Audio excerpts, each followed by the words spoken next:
Bonjour Jean-Michel Proust. Bonjour Bob. Vous êtes l'organisateur du festival Jazz au Phare, 5 ans déjà. Est-ce que vous pouvez nous rappeler en quelques mots la jeunesse de ce festival? C'est une rencontre.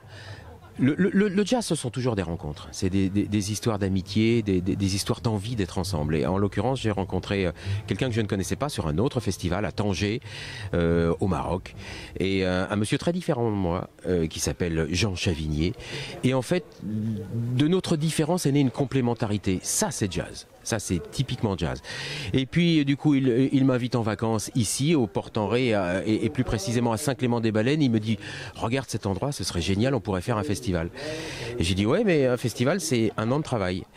Et il me dit, ah non, moi je suis en vacances, moi j'ai un boulot par ailleurs, je suis en vacances, si ça me prend 4 jours, c'est parfait, un an, non. Et puis on en reste là. 3 semaines après, je marie mon assistante, Perrine Sillol, avec un musicien, Alexandre Saada. Perrine Sillol qui était mon assistante au Duc des Lombards et le maire Gilles Clément me dit, écoutez, il y a un endroit génial là entre les deux phares à Saint-Clément-des-Baleines, ce sera formidable qu'il y ait un festival. Je dis, bah, décidément tout le monde veut faire un festival pour un tour. Donc voilà, j'ai présenté Jean Chavigné au maire de Saint-Clément-des-Baleines, Gilles Duval. Ils se sont rencontrés et puis on a décidé de monter une aventure.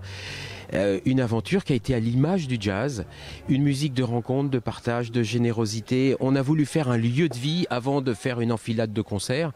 Un festival, c'est un lieu de vie et on a joué totalement l'idée du lieu de vie, du lieu de rencontre avec cette capacité de présenter la musique jazz dans son intégralité du Nouvelle-Orléans à l'électro. Le jazz n'est pas un style de musique, le jazz est une attitude et c'est ça qu'on revendique ici à Jazz au Phare. Ah, c'est très bien dit, c'est exactement ce qu'on trouve effectivement. Alors une unité de lieu, mais plusieurs lieux en même temps dans un endroit assez restreint. Plusieurs scènes, il y a combien d'endroits exactement? Alors il y a 7 lieux qui communiquent ensemble. L'idée d'un festival, c'est d'abord un lieu, on l'a dit. Donc là c'est le Phare des Baleines, un lieu complètement magique. Les images vont le montrer et on le vit au quotidien. C'est ensuite une circulation, un public. Quel est le public? Comment il circule? Comment il va bouger? Comment il va exister? Comment il va vivre cette musique-là?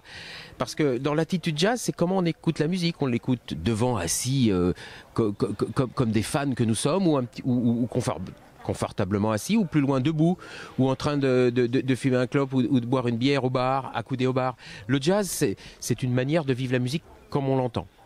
Ça c'est important. Et la dernière chose, c'est la programmation. C'est donc un lieu, une circulation, une programmation. Combien de lieux? Il y en a 7. En fait, il y a une grande scène, la scène du Phare. Il y a un théâtre de verdure qui est animé à partir de 11h du matin avec une scène régionale Jeunes Talents. Parce que là aussi, on a envie de jouer la carte régionale et qui est assez passionnante ici en Poitou-Charentes. Il y a vraiment de beaux musiciens qui est animé toute la journée à 14h, à 19h, qui se transforme le soir en un lieu électro à partir de minuit jusqu'à 3h du matin, top on the green, avec j'allais dire des DJ, oui il y a des DJ, avec des musiciens, oui, et puis des gens qui font du bruit, des bruiteurs, je sais pas comment on appelle ça, ils ont des machines, enfin ça sort de partout, c'est génial, il se passe des trucs complètement improbables et on a vraiment du plaisir, en tout cas on a une exigence de qualité, mais voilà, donc c'est top on the green, et puis il y a 3 restaurants, et puis il y a également une fanfare qui défile et qui emmène le public d'un lieu à l'autre. Voilà, mais vous, alors on n'a pas parlé de vous encore parce que vous êtes aussi musicien et vous avez votre propre groupe et votre propre actualité. Oui, alors je me dissimule parce que ce qui m'intéresse, c'est les autres. Dans toute ma vie, que c'était à la radio, à la télévision, dans la presse, c'est les autres qui m'intéressent et c'est les autres que je gère. Mais trop tard, là je vous ai posé la question. Oui, vous m'avez coincé, mais ok, je vais en parler. J'ai un groupe qui s'appelle Flying Home, qui est un hommage à Illinois Jacquet, qui a été un musicien génialissime des années 40, au même moment que Charlie Parker, mais qui était beaucoup plus populaire que Charlie Parker de son temps, et qui a entraîné des générations de musiciens, qui ont été ces fameux saxophonistes qu'on a appelés d'abord les saxophonistes hurleurs, ou saxophonistes velus, à qui on dira jamais merci d'être velu.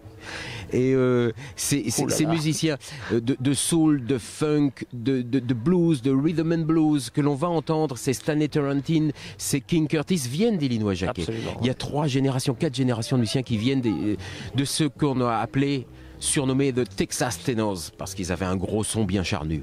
Donc c'est votre hommage à ce Illinois Jacquet. Flying Home, du nom de ce légendaire titre que tout le monde a copié. C'est quand même le chorus de saxophone qui a été le plus non pas copié, mais joué note pour note pendant des décennies. Flying Home, donc c'est le nom du groupe. Par Hampton, entre autres choses, hein, c'est devenu pratiquement son. Voilà, c'est Hampton qui a embauché Illinois Jacquet et qui a fait de Flying Home ce hit en 1942. Il avait 20 ans, Illinois Jacquet.